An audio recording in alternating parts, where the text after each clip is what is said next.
put the light on. Okay. This is Khadija's room. Very neat and tidy. She's very organised. But she wasn't sleeping here on the night that she left. This was Khadija Sultana's home in London before she left to join ISIS. Her sister has been devastated ever since Khadija disappeared. With the yellow jumper, that's her. So she selected all these to put in there. We went to Bangladesh. That was in 2009. How did she get the money? That's the question we're asking the police, and you know, they haven't got it for us really.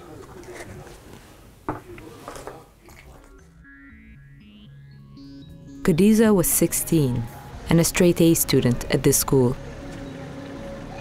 One morning, she told her mother she was leaving to study, but she never returned. The next time the family saw Khadija was on the news. International hunt for 3 young girls believed to be on their way to join ISIS. At Gatwick, they boarded a Turkish Airlines plane for Istanbul. British police are out in Turkey trying to find them. The girls weren't even old enough to drive, but they traveled thousands of miles to Syria and handed themselves over to ISIS. Everybody take his bag.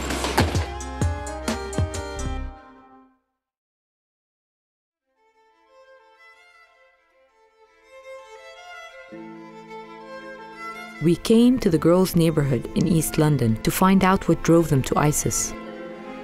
We discovered that they were not so different from other girls in the community. Raised with strict religious values, many women here struggle with their sense of belonging, leaving them vulnerable to radicalization.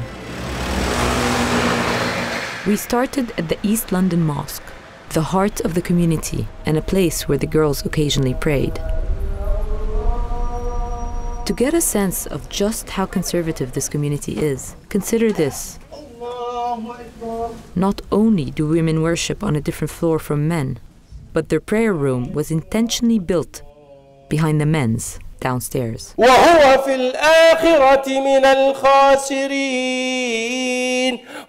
embraces any religion other than Islam, it will not be accepted from him on the day of judgment, and he will be amongst the losers. Most women refuse to be filmed.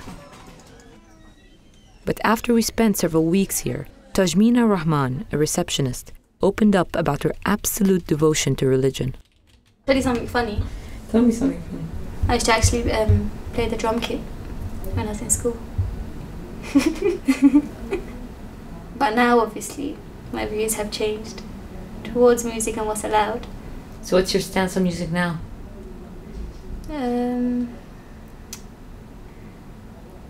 My stance in life is that we do that which gets us close to Allah. Maybe music isn't the most beneficial to get us there. Tajmina's views are mainstream here. Most girls we met consider music to be sinful. Okay. 027.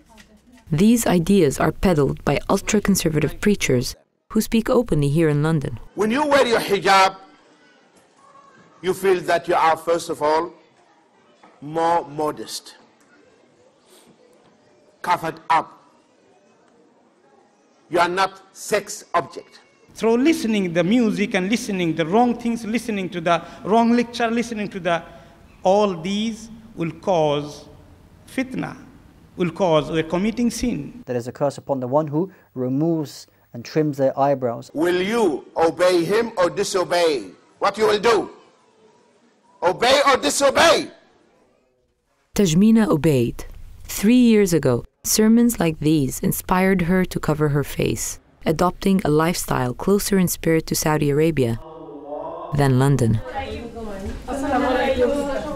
You can either go two extremes, you leave religion completely, or you just exclude everything that's not part of it. Assalamu alaikum, sister. Or you can try to find the middle ground. Thank you. Thank you. Thank you. We need a woman in power. Amid the conservatism, Rabina Khan is pushing for moderation. She's running for mayor of the borough, and if she wins, she'll be the first veiled woman to be elected for a major office in the UK. Okay. It is a very difficult time for Muslim women. Every other day we seem to be having a debate in this country about Islam, about the Muslim community. And if we stop engaging, then we will become insular. To win, Rabina has to toe a delicate line. Conservative enough for her Muslim base, without alienating the non-Muslim majority. At today's live debate, to my left, John Biggs. John Biggs, Rabina's main opponent, is a lifelong Labour Party politician. Where do you grade this problem, the radicalisation? As a person from historically a white Christian background, I go out of my way to meet people from minority communities who may feel themselves out of that orbit of influence. How do you grade this problem? High, low, medium? Oh, it's very high. High, low, medium. I think it is an very important one, but my experience has always been challenging the prejudices, the stereotypes. Thank you. The actual question that needs to be answered is what's people's understanding of integration? Can you show me that Mr. America? I feel as though I'm very fully integrated. Right, go on. That's it, Spider-Man, he's on his way. In terms of identity, we can be proud to be Muslim and we can be proud to be British as well. Easier said than done, especially when women are discouraged from even exercising in public.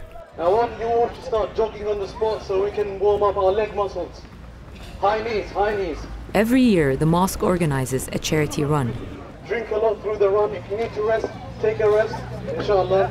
This year, Sufia Alam, a more open-minded manager at the mosque, thought about including women, but the sight of women running is not going to be acceptable here.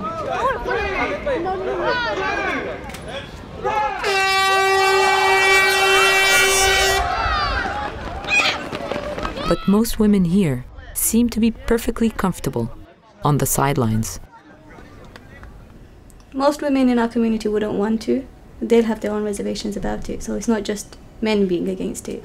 But personally, me as a woman, I wouldn't want to do it. Instead, Tajmina works out in a women's-only gym at the mosque.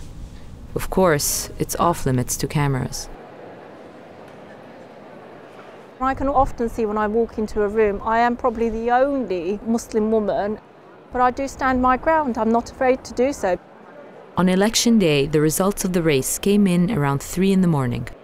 John Biggs, Labour Party. First preference votes 27,255. Rabina Khan, Independent.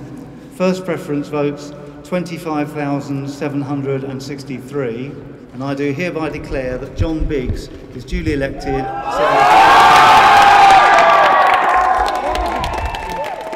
And are you going to come back? Let's see, let me go home, have a good night's sleep, see my children, see what happens next. Zahra Qadir is also pushing for change. Her goal, to fight the lure of ISIS by making women acknowledge its appeal. So thank you guys for coming today. Today's presentation is going to be called The Phenomenon of Jihadi Brides. Her de-radicalization work used to focus on men, but that has changed. With the girls going off to Syria, I think people are now waking up and they're thinking, right, maybe there is something that's going on in our communities. Many girls, many young people in general have identity issues. They are questioning whether they belong in this country. They're questioning their faith, their culture. Zahra believes girls are especially vulnerable because their community imposes such extreme restrictions on women.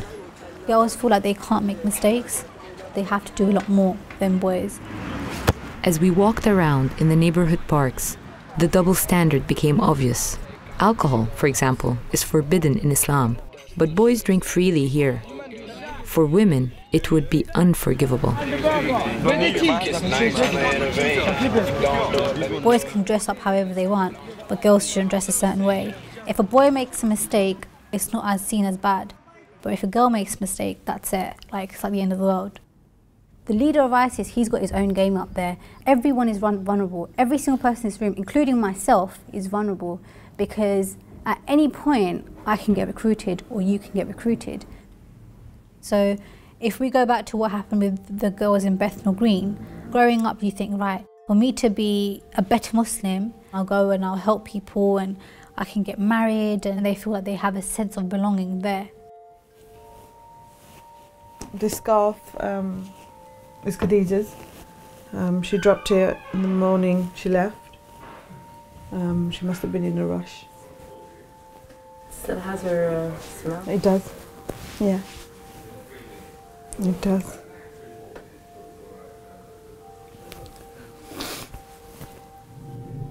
I don't want to say that they're memories, because they're memories, but not as if like.